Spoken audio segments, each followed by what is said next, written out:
and all that.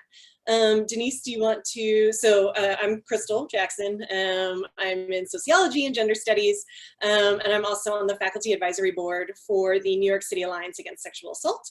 And I'm co-presenting today with Denise from the Immigrant Student Success Center, and I'm gonna let her introduce herself. Yes, hi everyone. My name is Denise. I'm the internal specialist at the Immigrant Student Success Center, and I'm so excited that Crystal invited me to do this together, as we know that a lot of experiences intersect between students. So I'm happy to be here.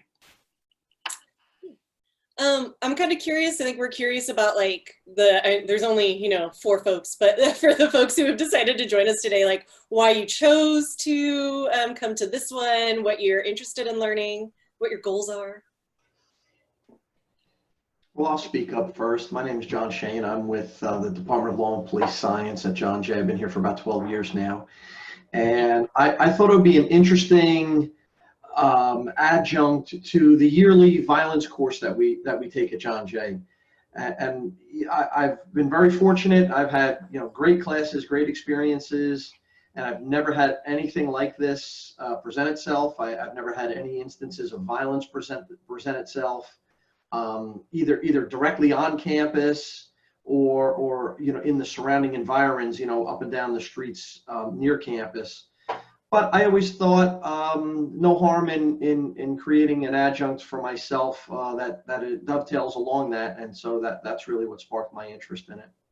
Great, that's awesome. Thank you for sharing that and for joining us today. Anybody else? Mohammed, Edgardo, Belinda. Hi. I run several academic support programs for the science department, and I've never had any type of training like this. I know that both for students and for other staff, because I'm full here, I am a reporter. And beyond knowing that I'm a reporter, I have absolutely no idea what to do, and I am not looking forward to the day that I have to. So having some at least an introduction or notion hopefully will prepare me for that day. Okay, that's and it's good to know that you are, and we'll talk a little bit about who is a responsible employee and who isn't and what that means. And I definitely recommend reaching out to Gabrielle Leal, who will join us at the end of today's discussion for more specifics about what that means too. Anybody else? Hi, my name is Muhammad Islam. Yeah, I'm interested to learn this because of I never had this type of training. So different just myself. Like I want to learn how to actually protect myself, and I'm a lecturer in the math and computer science department in John Jay College. Okay. Awesome, thank you for joining us. Thank you. I guess I can go next. Yeah, that'd be great, Belinda. Okay, so a couple of springs ago, I taught a course on gender and sexuality in Latinx literature. And at one point in the semester, and it was right around the time of the Kavanaugh hearings, and we were reading a set of texts that dealt with rape and sexual violence. And, aside from giving like the trigger warning and warning students that you don't have to read this if you don't want to, or, our class discussion kind of evolved into a different kind of discussion that was not focused on the text, which I was fine with. I didn't know how to handle it, basically. And so students started, and I should say that most of the students, I think there were like 15 or so students, most of them were women, 2 were men, or 3 were men. And so the conversation sort of sparked when one of the male students, we were talking about the Kavanaugh Senate hearings, and one of the male students said, but why did she wait so long, to come out about this, about being raped or potentially raped by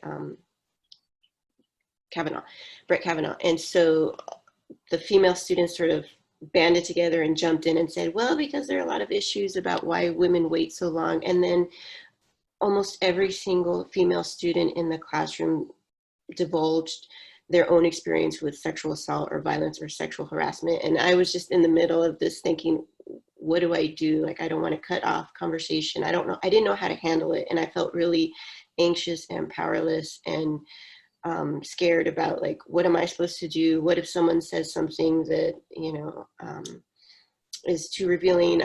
And I just wanted to protect them because it wasn't, I wanted to create a safe space for them, but I also knew that, you know, I don't have control about how the information might get out of the classroom.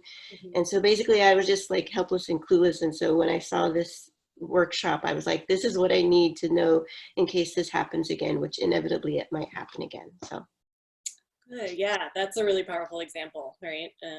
Thank you for sharing that. Let's see. Vicente, I think you've joined us. We were just talking a little bit about, you know, folks who are here and why they decided to join today. If you want to share, you don't have to. You there? Hi. Yeah, thanks for having me here.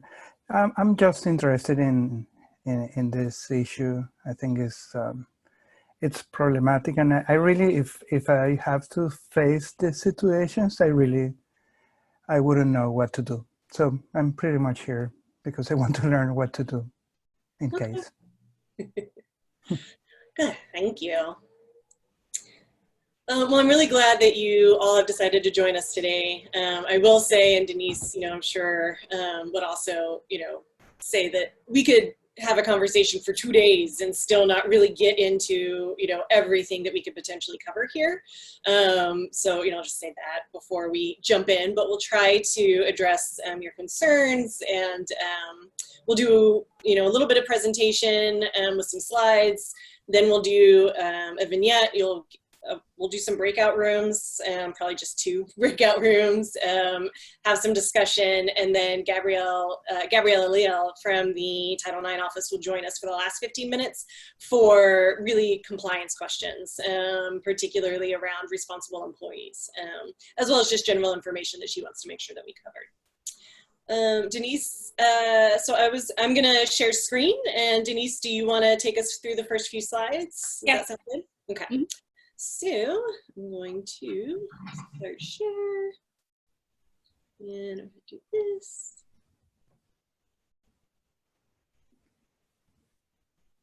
That.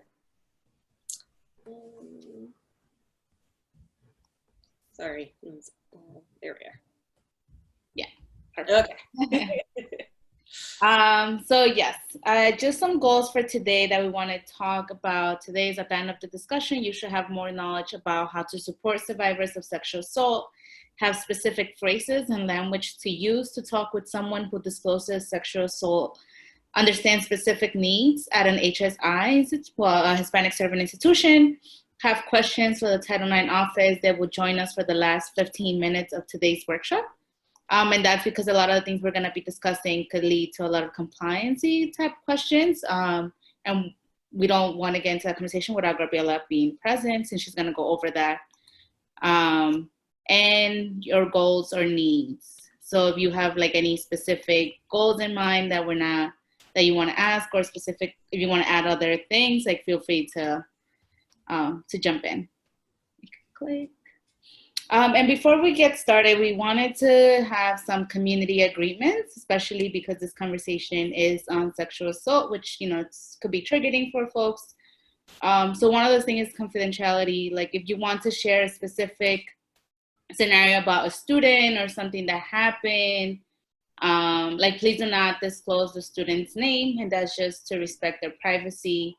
And we'll talk a little bit more about if a student is trusting you, how to deal with that, and also be cognizant of your learning moments and triggers. This is not an easy conversation. So there's things that, you know, might trigger you to think something or make assumptions about something. So it's okay for you to be cognizant of that and what it is, and figure out what makes you feel like that way. And we are here to learn to support students. We know that it could be a challenging task because many times we're supposed to be there and we think we're supposed to know it all, but sometimes we do not know it all, and that's okay. And then the third one is expect and accept discomfort and non-closure. And I think Krista mentioned this. This is more like a conversation started on this issue, but there's like still so many things to be done, so many questions, so many ways that we could help create a plan to better support students.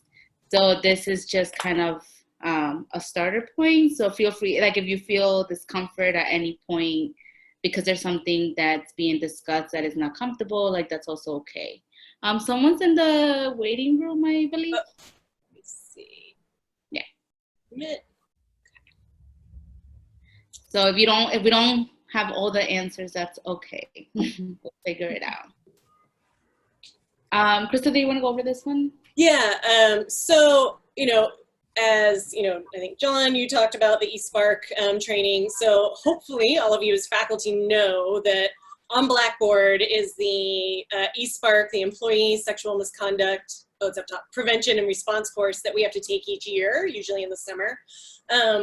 And, eSpark is really, it's step number one, right? It's like the basics for compliance and the basics for kind of understanding what's expected of us as employees at CUNY, as faculty members at CUNY. But, compliance and learning about compliance, it doesn't necessarily help us like with our language, right? Like Belinda was talking about, like, how do we get maybe more comfortable talking about this? I know, John, you said you don't get a lot of disclosures or haven't really gotten disclosures. And I think sometimes this also matters depending on what type of course you're teaching, what kind of material you're teaching, what sort of advising you're doing. So some of us might be people who have had multiple disclosures over years and find it more common, and others not so much. However, some research has shown that once, faculty start to feel more comfortable talking about this and, just sort of bringing it up in general in your classes when you're talking about John Jay support, then you might be more likely to get students who would confide in you that they need this assistance, right? And so eSpark, does not offer wording on what to say, and there's very little focus on student-student violence or on student and someone not at John Jay violence. And so for those of us, who have been teaching for a long time or have been teaching courses in which we might be teaching